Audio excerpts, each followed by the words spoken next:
On my 73rd birthday, my husband stood another woman and 2 children next to me and told our guests, "This is my second family, the one I've been hiding for 30 years.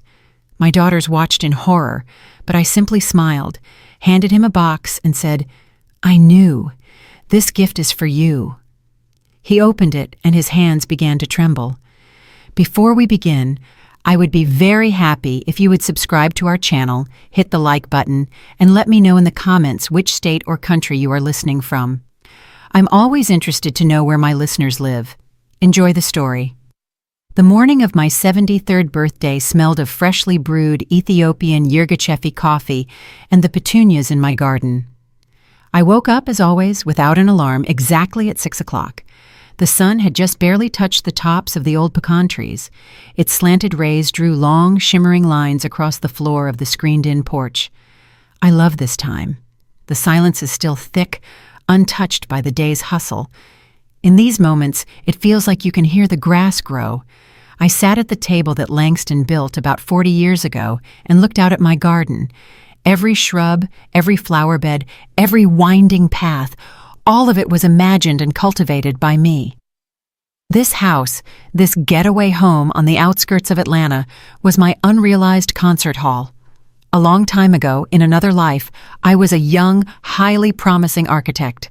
I had the project of my dreams laid out before me, a new performing arts center in downtown Atlanta.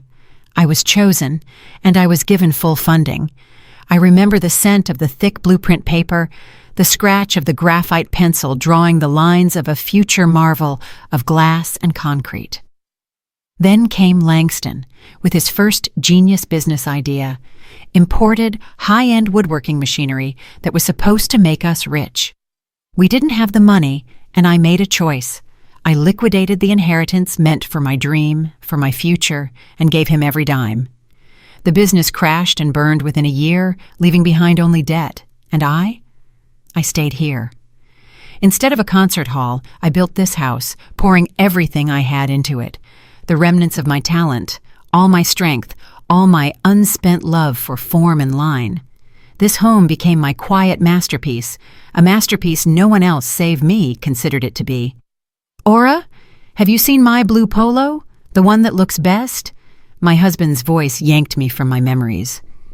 Langston stood in the doorway, already dressed in slacks, frowning, focused only on himself. Not a word about my birthday, not a single glance at the festive linen tablecloth I had taken out of the hall closet yesterday. 73 years old. 50 years together. For him, this was just another Thursday. In the top dresser drawer. "I ironed it yesterday," I replied calmly without turning around. I knew he wouldn't notice the new tablecloth or the vase of peonies I cut at dawn. He stopped noticing such things 3 decades ago. To him, I was part of the interior design, convenient, reliable, familiar, like that armchair, like this table. The foundation. He loved that word. "You are my foundation, Aura," he would sometimes say after his 3rd snifter of cognac. He had no idea how right he was. The phone rang. My elder daughter, Zora. "Hey, Mom. Happy birthday, of course. Listen, we're stuck in dead-stop traffic heading out to the house. It's awful. Could you start setting out the food, please? We don't want to show up and nothing's ready. And keep an eye on Dad so he doesn't drink too much before we get there. You know how he is." She spoke quickly, sounding annoyed, as if my birthday were just another irksome obligation in her packed schedule. I wasn't the birthday girl, I was the catering staff for the event held in my own honor. "It's fine, Zora, don't worry, everything will be ready." I hung up. There was no chill in my chest. There hadn't been for a long time. There was only a quiet, transparent emptiness, like the air after a late summer rain. By 5 o'clock in the afternoon, the house was full of guests. Old friends, relatives, Langston's business associates. They all arrived. Everyone spoke warm words, offered flowers, and raved about my peach cobbler and my garden. I smiled, accepted congratulations, and poured sweet tea. I played my part, the role of the happy wife, mother, and mistress of this big, welcoming Southern home. a role I had written and rehearsed for half a century. Langston was in his element. He moved from group to group, patting men on the back, offering compliments to the ladies. He was the center of this world, the man in charge. He spoke of his successes at work, the lucrative deal he was about to close. He'd say, "My house, my trees," and no one contradicted him. No one knew that this house, just like our condo in Buckhead and all our savings, had been registered only in my name, at the insistence of my wise father. It was my quiet, invisible fortress, my final bastion. My younger daughter, Anise, arrived. She was the only one who hugged me, not just for appearances, but truly tight.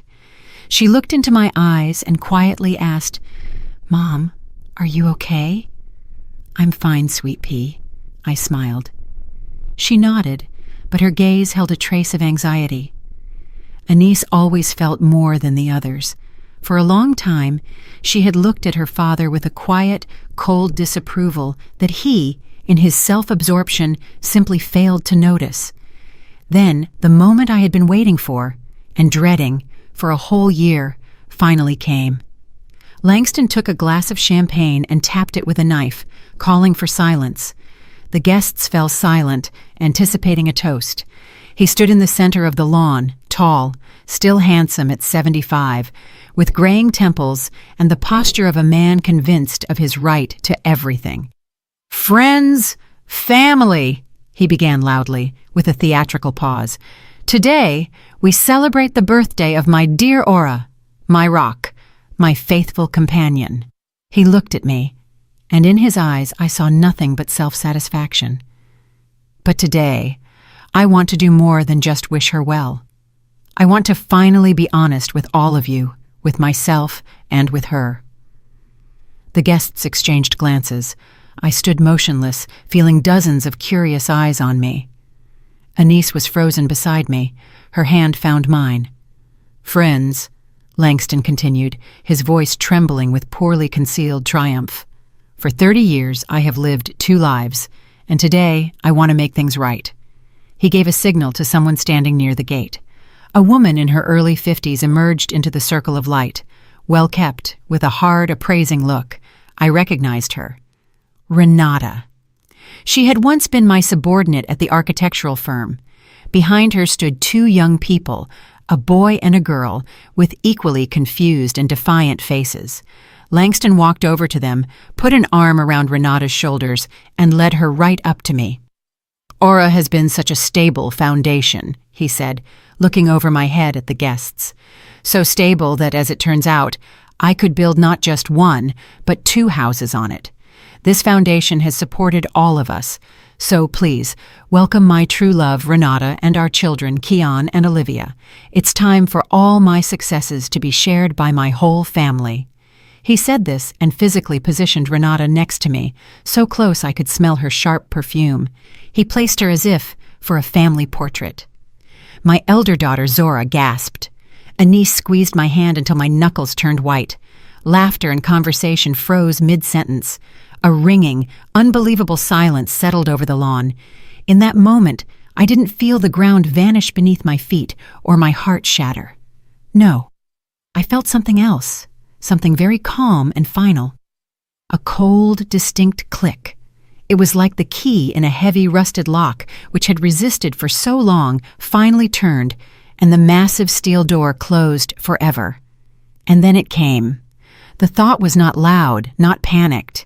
It was quiet and clear, like the chime of a solitary bell in freezing air. I stood between my husband and his woman, like the central support of a bridge spanning the 2 shores of his lie. The world around us was paused. I saw our neighbor, Marie, with a cocktail glass frozen halfway to her lips.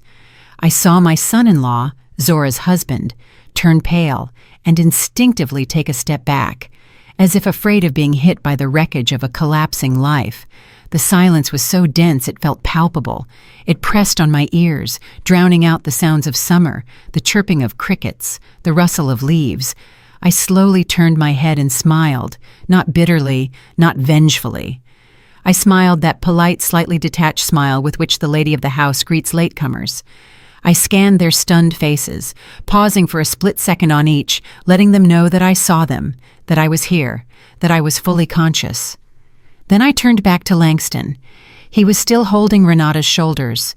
His face was glowing with self-satisfaction and the significance of the moment. He was waiting for my reaction, waiting for tears, hysterics, a scene. He was prepared to be the magnanimous victor calming the losing party. I walked over to the small patio table where my gift for him lay, a single box tied with a dark navy silk ribbon. The wrapping paper was thick, ivory-colored, and unadorned, strictly elegant. A year ago, when I first found everything out, I spent hours choosing that paper. It was important to me that everything be impeccable. I picked up the box. It was light, almost weightless. I returned to Langston, who was watching me with confusion. "I knew, Langston," I said. My voice did not tremble. It sounded level and calm, perhaps a little quieter than usual. "This gift is for you." I held out the box. He hesitated for a moment. His script, so meticulously directed, had glitched. This part wasn't in it. He mechanically released Renata's shoulder and took the gift from me. His fingers touched mine, warm, slightly damp. I pulled my hand away. He looked at the box, then at me. Confusion flickered in his eyes, quickly replaced by a condescending smirk. He probably figured it was some pathetic gesture, an attempt to save face. Maybe an expensive watch or cufflinks, a parting gift. He pulled at the bow. The silk ribbon slipped onto the grass like a dark snake. He tore off the paper. His movements were less confident now, slightly more abrupt than necessary. Under the paper was a plain white cardboard box. He opened the lid. I watched his face. Inside, in the emptiness where my heart used to be, nothing stirred. I was a front-row spectator at a play whose ending I knew by heart. He looked inside. At the bottom of the box, resting on a white satin lining, was a single, simple house key. A standard American key, smelling of new paint, and next to it, a sheet of thick paper folded into quarters. Langston took it out and unfolded it. I watched his eyes dart over the lines, first quickly, then slower, as if stumbling over every word. I knew those words by heart. I had helped my lawyer draft them. Notice of termination of marriage due to long-term marital infidelity, based on documents of sole property ownership. We hereby give notice of the immediate freeze of all joint accounts and assets. Order to cease and desist. Access to property located at the following addresses: 1. Decatur Street, Atlanta, GA, the house. 2. The Buckhead Condo, Atlanta, GA, the apartment. His left hand, the one holding the sheet, was the first to tremor, a fine, almost imperceptible shake that traveled up to his shoulder. Then his right hand began to tremble too. The paper rustled in his grip like an autumn leaf in the wind. He looked up at me. The self-satisfaction was gone. The triumph had vanished. Looking at me now was a confused, aging man with an ashen face. In his eyes was neither anger nor hurt, only pure animal bewilderment. It was as if he had been walking on solid, reliable ground his whole life, and suddenly it opened up beneath his feet into a chasm. He tried to say something, opened his mouth, but only a quiet, hoarse gasp escaped. He looked at the paper again, then at the key, then back at me. He searched my face for an answer, a hint, a sign that this was some sort of cruel, ridiculous joke. But my face was a mask, calm, impenetrable. I had spent 50 years learning to conceal my true feelings, 50 years building this facade, this foundation, as he liked to call it. And today, that facade held. Behind it, there was nothing, no pain, no love, no pity, only cold, ringing freedom. Renata, standing beside him, understood nothing. She looked nervously at Langston's changing face. "Langston, what is it? What is that?" she whispered, trying to peer at the document. He didn't answer. He just stood there staring at me, and his world, so comfortable, so secure, built on my life, my money, and my silence was collapsing live in front of all his friends and family. I held his gaze and then slowly, very slowly, turned to Anise, my girl, my only true anchor. She was looking at me, and her eyes were filled with tears, not of pity, but of pride. She understood everything. I gave her a small nod and said just loud enough for her to hear, "It's time." She gripped my hand tighter. That was enough. The show was over. Time to drop the curtain. Anise understood without words. Her fingers on my forearm became hard as steel. She nodded, and without planning it, we turned and walked toward the house.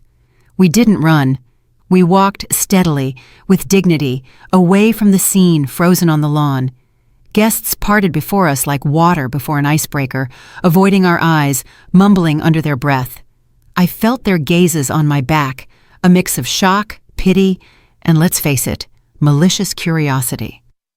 Langston remained standing in the center, the white sheet trembling in his hands, next to the woman for whom he had orchestrated this grand reveal, a reveal that had gone wildly off his script. He shouted something after us, my name, I think, but the sound of his voice drowned in the thick, viscous silence that had fallen over my garden. He had no power over me anymore. Even his voice was alien. We entered the house. I stopped in the living room and, turning toward the door leading to the porch, said loudly enough to be heard outside, "Dear friends, thank you all for coming to share this day with me. Unfortunately, the celebration is over. Please feel free to finish the cobbler and have a drink. All the best." That was all. A simple, polite announcement. No explanations, no drama. A quiet, hasty exodus began. I heard muffled voices, hurried steps on the gravel, the sound of car engines starting. No one came in to say goodbye. No one dared to look me in the eye. 10 minutes later, all that remained in the garden were abandoned plates, half-empty glasses, and trampled flowers on the lawn. I saw Langston, finally snapping out of it, grab Renata's arm and drag her toward the gate. His movements were jerky, angry. He practically hauled her and her confused children behind him, stumbling, looking back at the house with an expression of pure animal rage on his face. He was no longer the master of the house. He was an outcast. When the last car drove away and the evening silence returned to the neighborhood, Anise came and hugged me. "It's all right, darling," I said, stroking her hair. "Everything is exactly as it should have been. Will you help me clear the table?" And we began to clean. In silence. We collected the dirty dishes, folded the tablecloths, and took out the trash. This familiar, monotonous work was calming. Every gesture was purposeful, every movement known. I washed the glasses, the same thin bohemian crystal ones we received as a wedding gift. The water washed away the marks of strange lips, strange wine. I felt that along with the grime, something else was being washed away. 50 years of sticky web that I had mistaken for family ties. Anise worked beside me, occasionally casting me worried glances. She was waiting for me to break down, to cry, to scream. But I was calm. Inside me it was quiet and empty. There was no pain, no resentment, only a massive, cold relief. It was as if I had carried an unbearable weight on my shoulders my whole life, and now, finally, I had dropped it.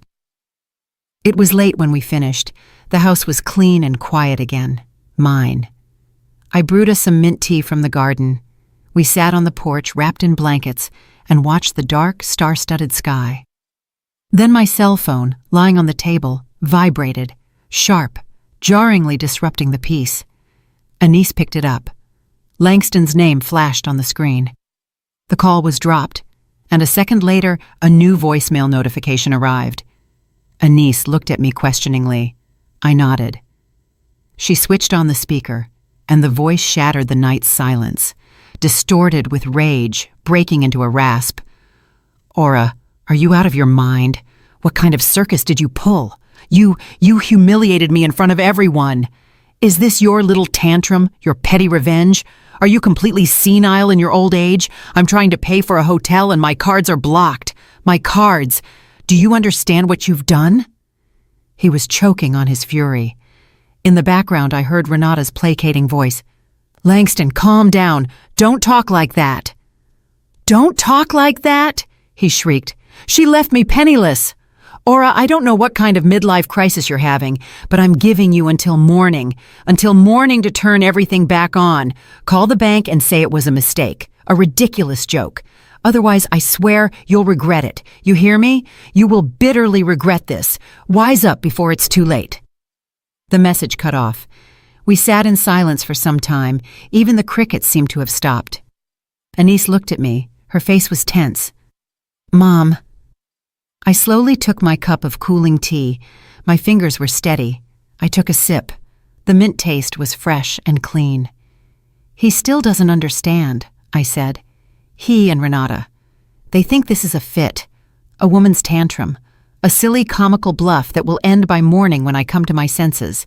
They didn't see the plan, the preparation, or the cold fury that accumulated in me for a year and turned into ice. They only saw what they wanted to see, an aging, wronged wife who dared to make a scene. They still consider themselves to be in charge." I looked at Anise. Her eyes held the same question as Langston's voice. "What now?" I set the cup on the table. The sound of porcelain on wood was the only sound that night. "I have a meeting with my attorney at 10 o'clock tomorrow morning," I said quietly. "I want you to come with me."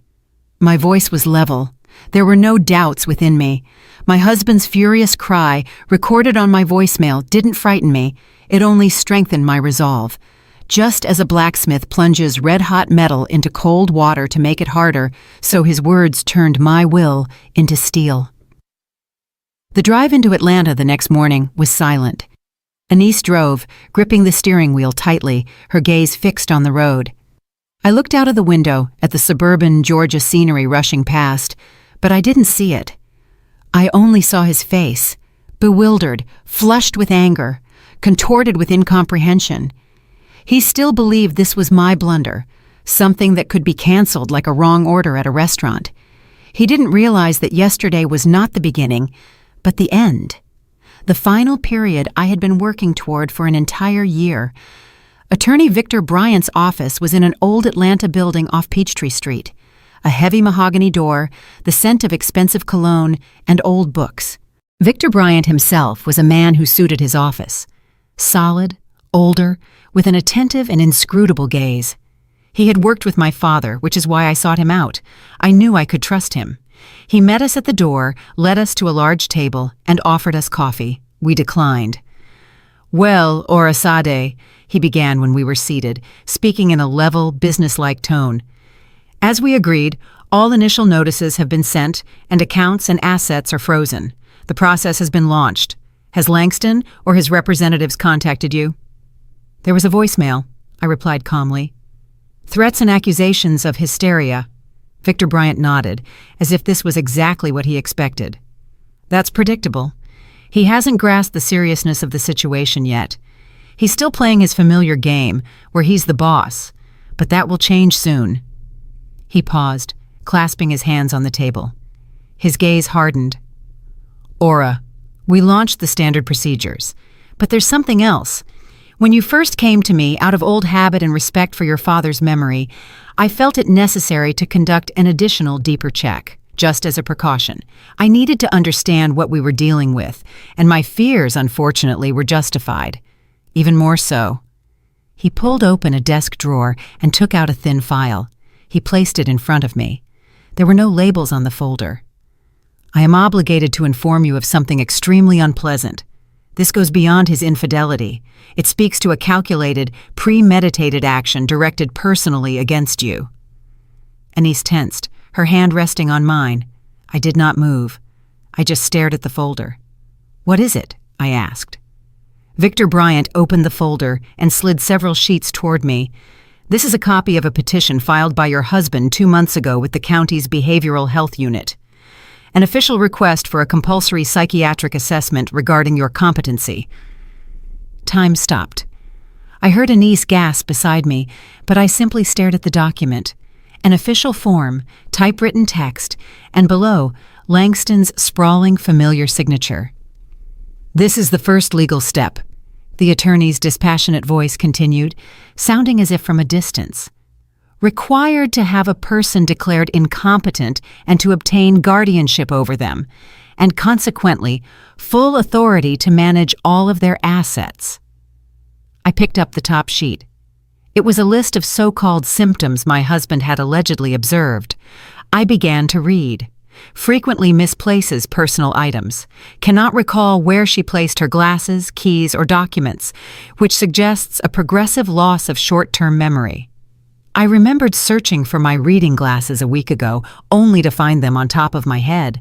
Anise and I had laughed about it. Exhibits disorientation in daily life, confuses basic pantry items such as salt and sugar, which may pose a danger to herself and others. I had once, distracted, put salt in the sugar bowl. I noticed it a minute later and fixed it. Langston had joked, "Working too hard, Mom." He wasn't joking. He was collecting. Shows signs of social isolation and apathy, refuses to meet friends, spends long periods alone in the garden, and converses with plants, which may indicate a detachment from reality. My garden, my only sanctuary, my quiet hours among the peonies and roses when I could breathe. He had turned even this into a symptom of illness, a weapon against me. I read on. Every line was poison, a grain of truth distorted beyond recognition, carefully mixed with blatant lies. Every innocent gesture, every moment of fatigue, every instance of age-related forgetfulness, all of it was inverted and presented as evidence of my insanity. My hands, resting on the polished surface of the table, did not shake, but I felt the warmth draining from my fingertips. First one, then the other. The cold slowly crept up to my palms, my wrists. It was as if my blood was retreating, leaving behind an icy emptiness. I looked up and out the window. Life was bustling beyond the thick glass. People hurried about their business, cars crawled in traffic, the sun shone. But for one brief moment, all that noisy, bustling Atlanta day froze for me. The sounds vanished. An absolute vacuum-like silence fell, and in that silence, I understood. This wasn't just infidelity. Infidelity is about the betrayal of love, but this was about something else, a complete, cold, calculated destruction. He didn't just want to leave for another woman. He wanted to erase me, to strip me not only of my home and money, but of my mind, my name, my very self, to turn me into a voiceless shadow, locked within four walls, while he and his true love enjoyed everything I had created in my life. The last warm ember in my soul, which I had perhaps unknowingly saved for him, an ember of pity or shared memory, didn't just go out. It turned into a piece of ice. I slowly placed the documents on the table, stacking them neatly. I looked at Victor Bryant, then at Anise's pale, frightened face. "Thank you, Victor," I said. My voice was just as level as before, but something in it had changed, something permanent. "The picture is now complete. What are our next steps?" Victor Bryant acted swiftly, with the cold, honed efficiency of a surgeon removing a tumor. While Anise and I drove back to the house, his couriers were already delivering notices across Atlanta. His assistants were already calling the banks. The mechanism I had so long and painstakingly prepared was set in motion with a single nod in his office. The first blow, as Victor later told me, found Langston where he least expected it, having breakfast in an expensive hotel. He and Renata were likely still discussing my ridiculous outburst, planning how they would magnanimously accept my repentance. At that moment, a man in a sharp suit approached their table and silently placed a thick envelope in front of Langston. Inside were not just divorce papers. There was an official court order prohibiting him from approaching or contacting me, except through lawyers, and a separate mandate forbidding him from entering any property registered in my name. I can imagine him reading it. How the condescending smirk slid from his face, replaced by angry crimson patches.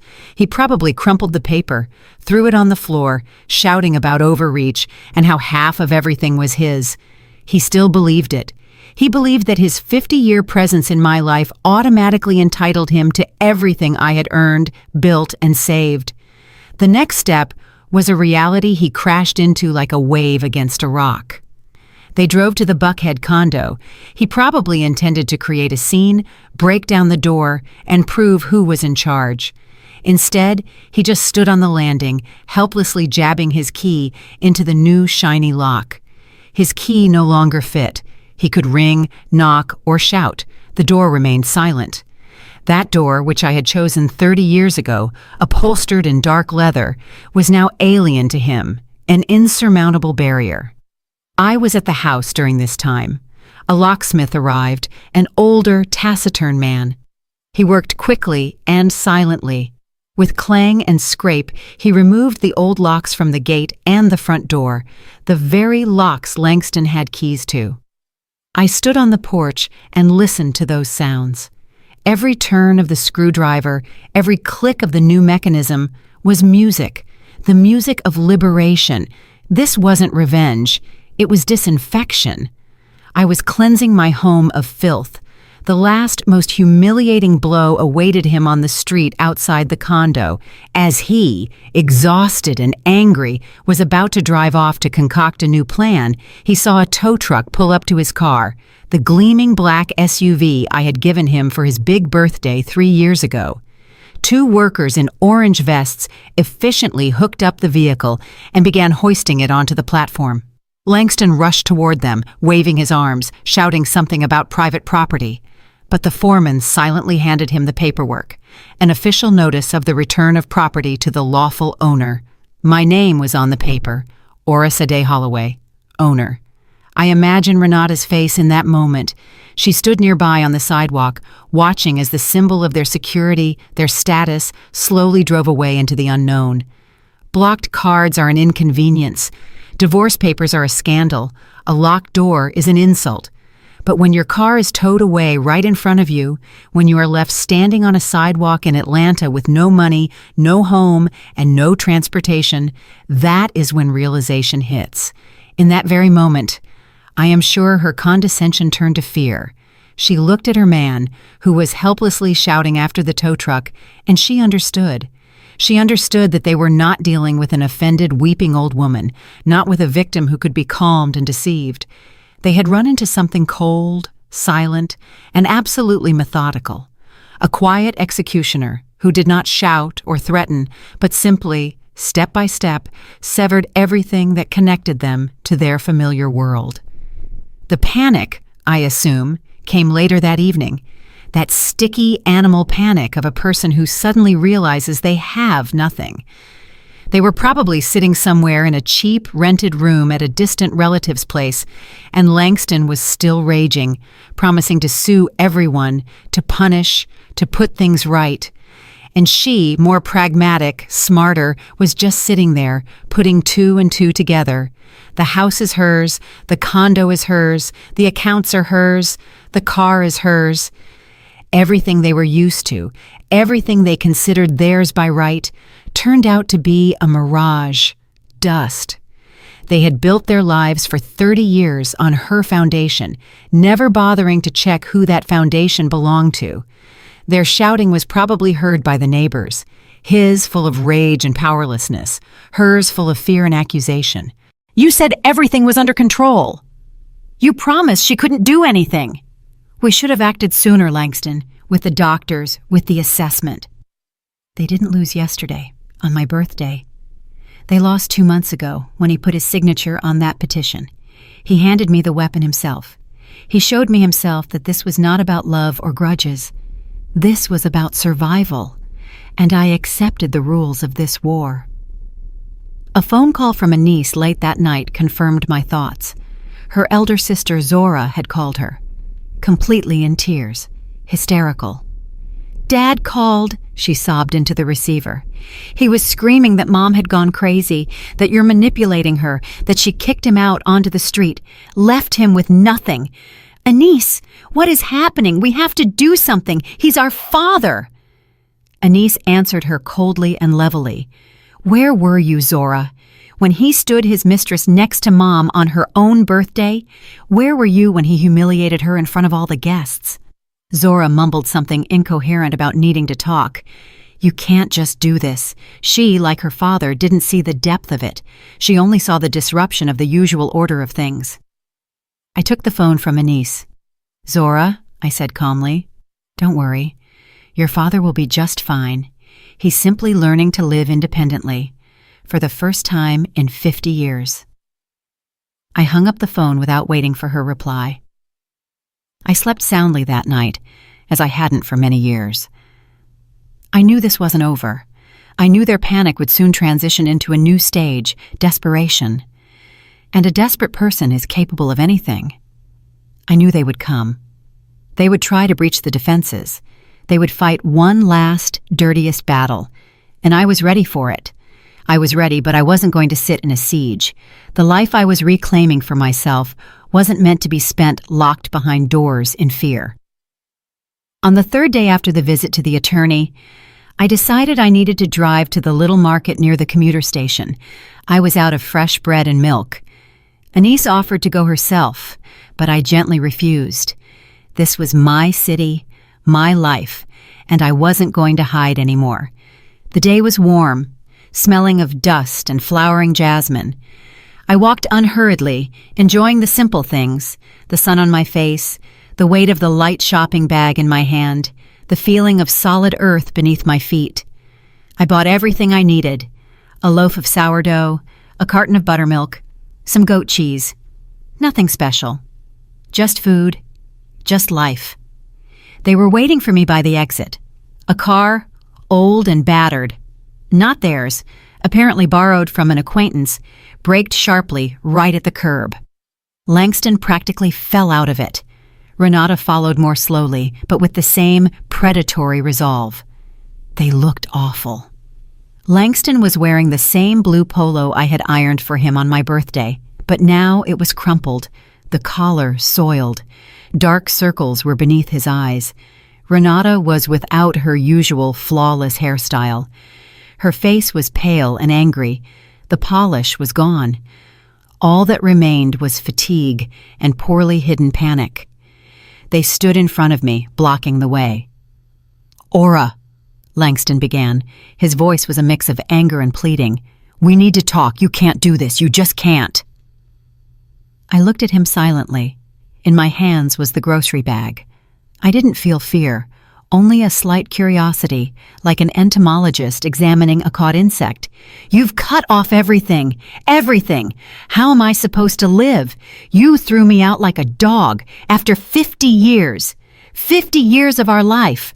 Do you even understand what you're doing?" He waved his hands, trying to attract the attention of passers-by.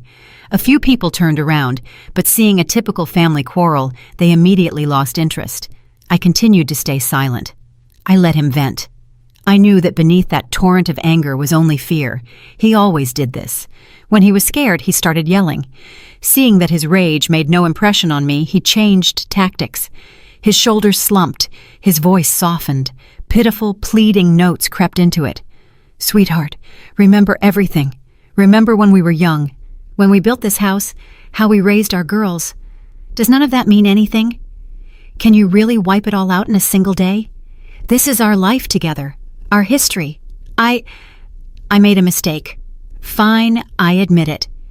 But is it worth destroying everything to the ground? Think about the children, the grandchildren. What will we tell them?" He tried to look into my eyes, searching for a spark of the old Aura, the one who always forgave, the one who always understood, the one who always sacrificed herself for his comfort. But he was looking into a void. That Aura was dead. He had killed her himself 2 months ago when he wrote those lying words about my insanity on paper. Renata stood next to him. She understood his pleas weren't working and decided to enter the game. She stepped forward. Her gaze was sharp and cold. "Aura Sade," she began, trying to maintain dignity, but poorly concealed hatred slipped into her voice. "You can think whatever you want about me. You can hate Langston, but did you think about my children?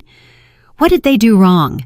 My son just graduated from Morehouse. He needs to start his life. My daughter was planning her wedding.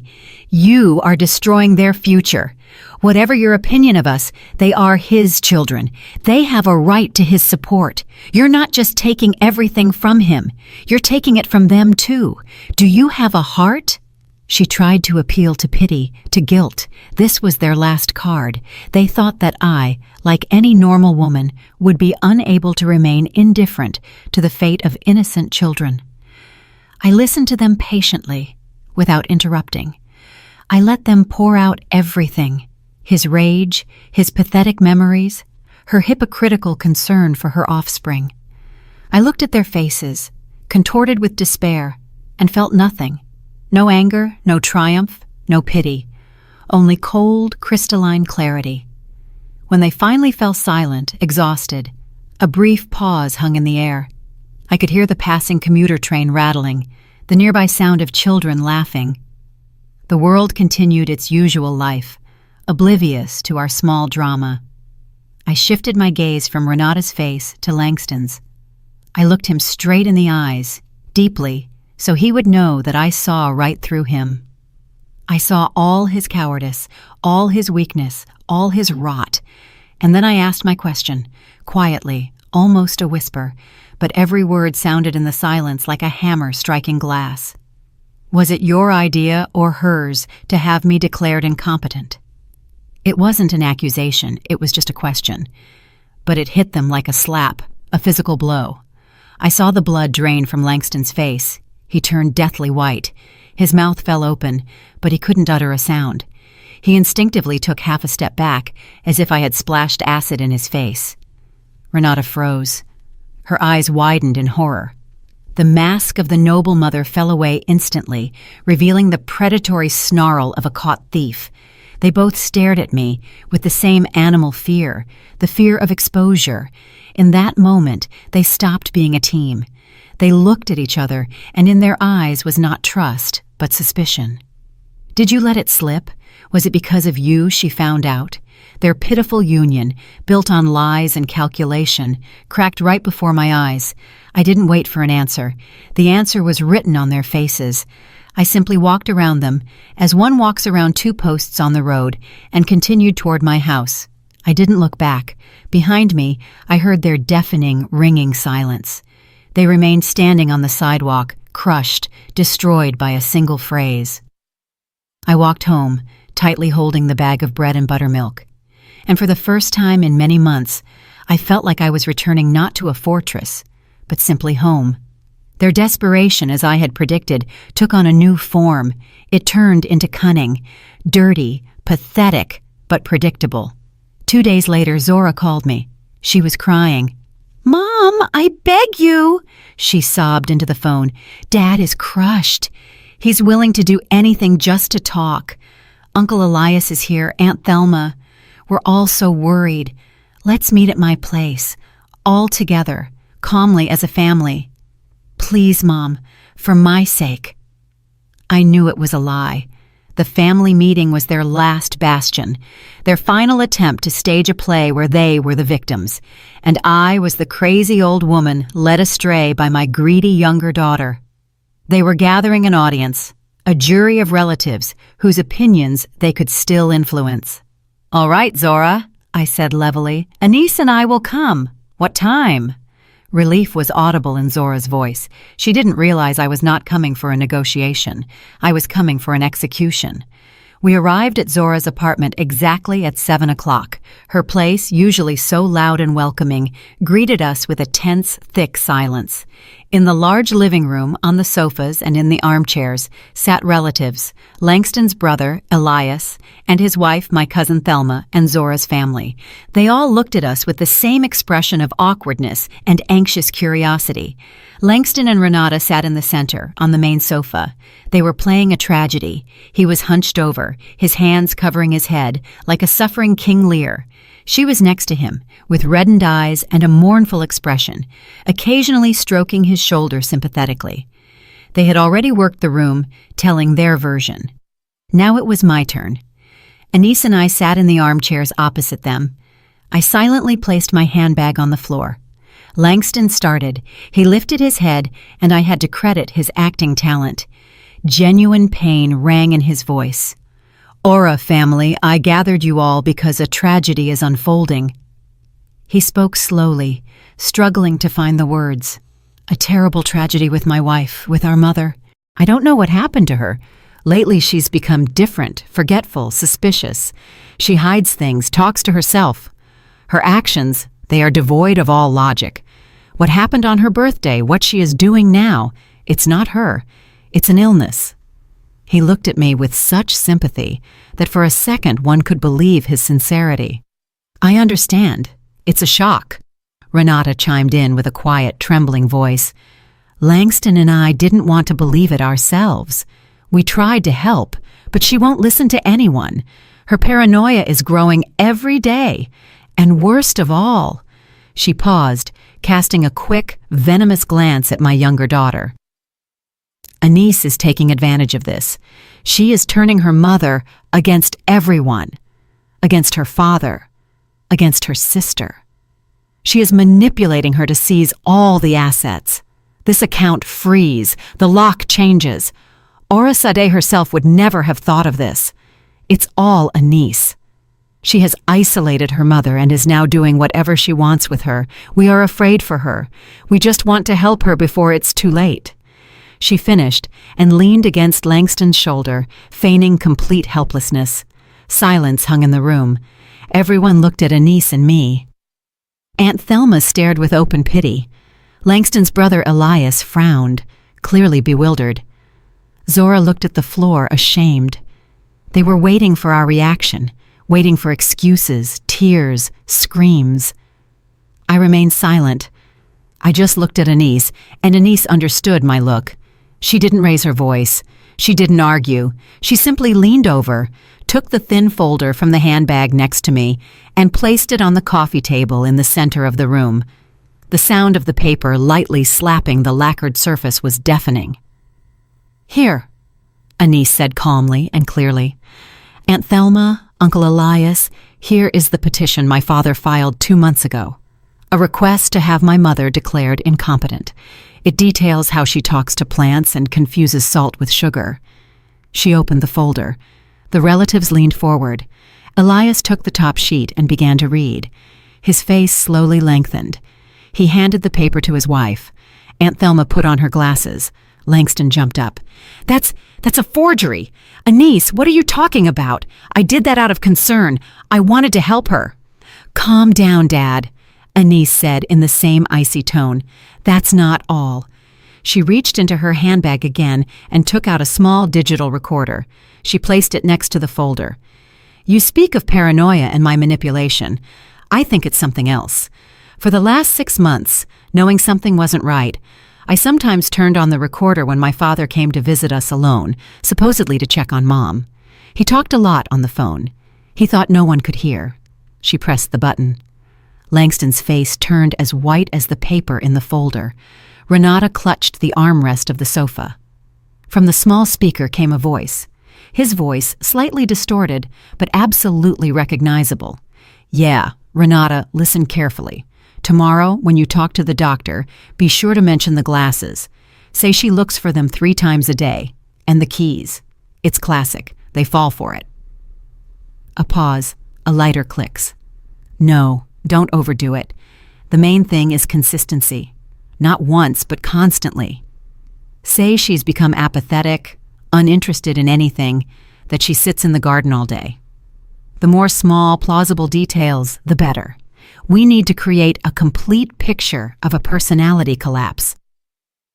I saw Langston's brother slowly lift his eyes from the document and look at him with a gaze one reserves for something vile. Then Anise fast-forwarded the recording a little and pressed play again. And that particular phrase rang out. Renata's voice, quiet, ingratiating. "Langston, are you sure it will work? It's taking so long." And Langston's reply, tired, cynical, full of contempt. "Don't worry. A couple more months and everything will be ours. The golden goose has finally stopped laying. It's time to pluck her." Anise turned off the recorder. The silence that followed was more frightening than any scream. It pressed, ringing in our ears. It seemed even the clock on the wall stopped ticking. Langston stood in the middle of the room, opening and closing his mouth like a fish stranded on shore. Renata looked at the recorder with such horror, as if it were a venomous snake about to bite her. Elias, his brother, was the first to break. He slowly stood up, threw the papers onto the table, and looked at Langston, not with malice, but with boundless, icy contempt. "You are no longer my brother," he said quietly and clearly. He took his wife's arm, and without looking at anyone else, they walked toward the exit. Aunt Thelma took off her glasses, her hands trembling. She looked at me, and her eyes were filled with tears of shame. "I'm so sorry, Aura," she whispered.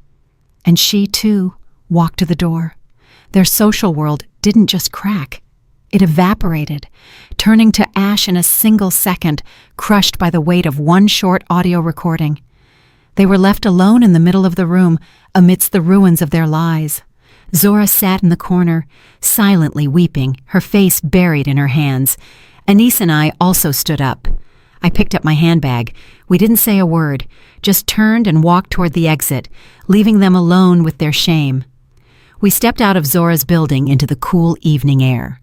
The door clicked softly behind us, sealing off the past. We didn't look back. We silently walked to Anise's car, got in, and without a word, she started the engine. We drove through the lights of nocturnal Atlanta, and the car was silent. But it was not the tense silence that had reigned in my daughter's apartment. It was the silence of relief. As if after a long, exhausting illness, the fever had finally broken, and all that remained was weakness and purity. There were no more calls from Langston or Zora. No one else tried to reason with us or save them. Their world, built on a lie, had collapsed, and we were no longer a part of it. 6 months have passed. My new condo is on the 17th floor. The windows face west, and every evening I watch the sun set behind the spires of the skyscrapers, painting the sky in incredible colors, from soft pink to fiery crimson.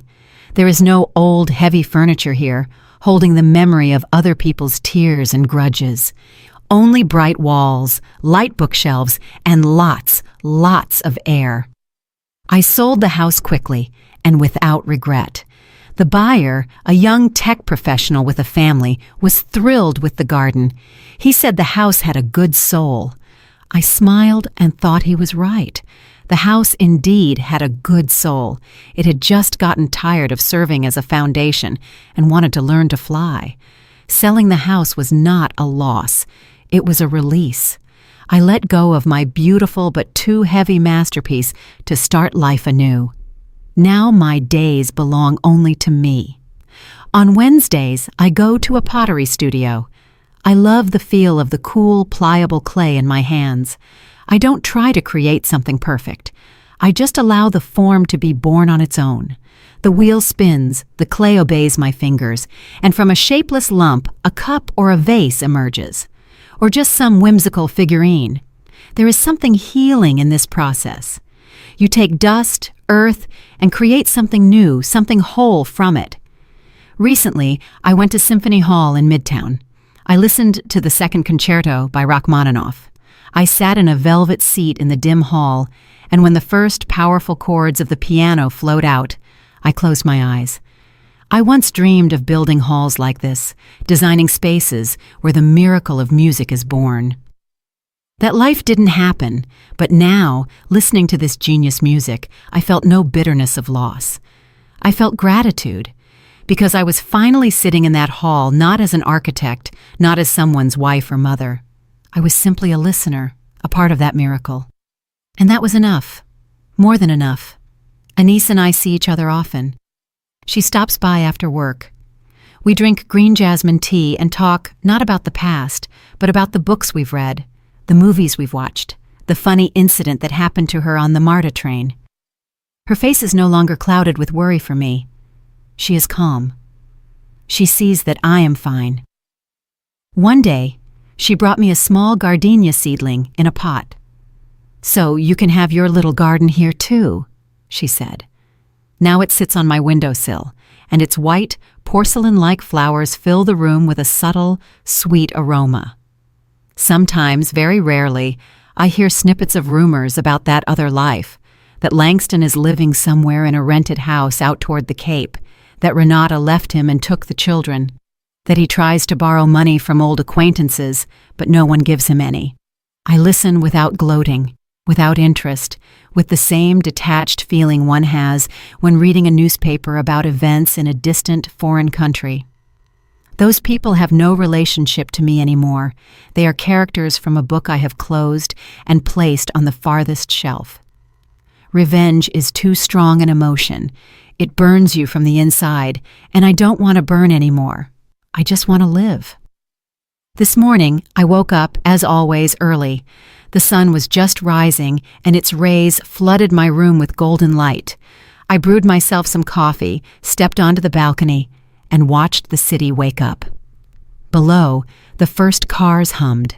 Tiny figures of people hurried somewhere, each with their own life, their own story. For 50 years, I was the foundation, reliable, strong, unseen. Others built their lives on me. Their walls, their roofs stood on me. I took on all the weight, all the blows, all the storms. I thought that was my purpose, but I was wrong. A foundation is only part of the building, and I am the whole building, with my own floors, with my own windows facing the sun, with my own roof over my head. A building I have finally started to construct for myself. I took a sip of hot, aromatic coffee. The air smelled of freshness and a new day. There were no plans ahead, no obligations, no debt. There was only silence. And in that silence, I finally heard myself. At 73, my life has just begun. Thank you for staying with me until the very end. If this story touched you, please hit the like button and write in the comments which moment you remember the most. Subscribe to the channel so you don't miss new stories. Be well and live authentically. Did you like the story? And which city are you listening from? Let's meet in the comments. If you liked the story, you can support me by sending a super thanks so I can keep bringing more stories like this. Thank you so much for your sweet support. I'm looking forward to your comments on the story. On the screen, you can see 2 new life stories that I highly recommend. There's so much more on my channel. Don't forget to subscribe. See you in the next life story with love and respect.